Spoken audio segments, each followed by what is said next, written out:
What do you do when you've been dropped by the people who are supposed to protect you? In 2 Samuel 4:4, we meet a child who represents the ultimate underdog of circumstance. His name was Mephibosheth. He was 5 years old, a prince of a royal bloodline. In one afternoon, his world collapsed. News came that his father Jonathan and his grandfather Saul were killed in battle. The Bible says his nurse picked him up to flee, and in her haste, she fell. He became lame in both his feet. He lost his family, his future, and his ability to walk in a single moment. He was whisked away to a place called Lo-Debar. In Hebrew, Lo-Debar literally means no pasture or no word. It was a place of silence, a place for the forgotten, a place where you go when you don't want to be found. For years, Mephibosheth lives as a fugitive in the shadows. In the ancient world, when a new king took power, he would usually execute every living relative of the previous king to prevent a rebellion. Mephibosheth wasn't just hiding from poverty, he was hiding for his life. He grew up believing that the king, David, was his greatest threat.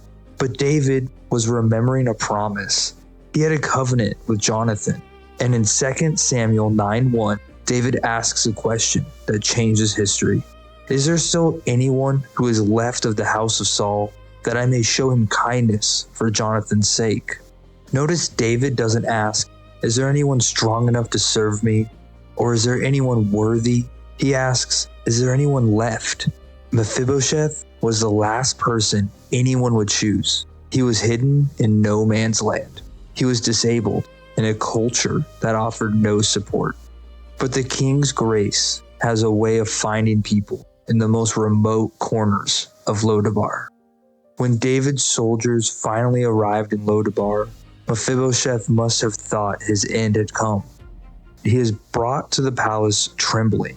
He falls on his face before David, and look at his response in 2 Samuel 9:8.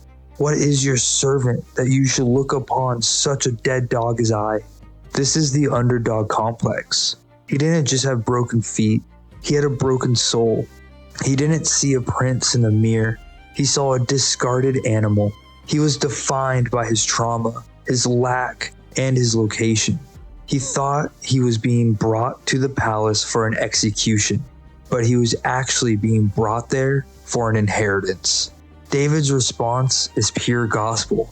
Do not fear, for I will surely show you kindness for Jonathan your father's sake, and I'll restore to you all the land of Saul, and you shall eat bread at my table continually. David didn't just give him a handout, he gave him a home. The Bible says Mephibosheth dwelt in Jerusalem and ate continually at the king's table. And here is the beautiful imagery. When he sat at the table, that tablecloth covered his feet. Under the table, he looked like every other son of the king. His limp was still there, but it was no longer his identity. You might be in a Lo-Debar season right now, a place of silence, lack, or hiddenness. You might feel like life has dropped you and left you with a permanent scar. But there is a king who is remembering a covenant. He isn't looking for your ability. He's looking for your availability. Your scars don't disqualify you from the table. They just make the grace that put you there more miraculous. Stop calling yourself a dead dog. The carriage is waiting. Your seat at the table is already reserved. If you've spent this season feeling like you're stuck in Lo-Debar, hidden, forgotten, or defined by your past, I want you to remember that the king's invitation hasn't changed. You don't have to earn your seat. You just have to accept it.